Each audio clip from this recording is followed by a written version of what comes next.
Oi pessoal e bem-vindos. Hoje eu tenho o aplicativo Temu e vou te mostrar como adicionar um número de telefone.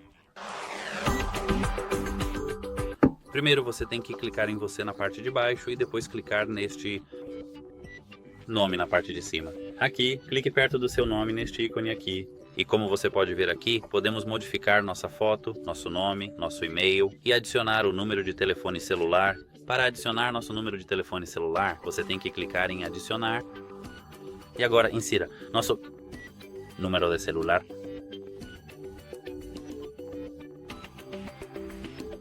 Eu colei meu número. E agora temos que clicar em Enviar.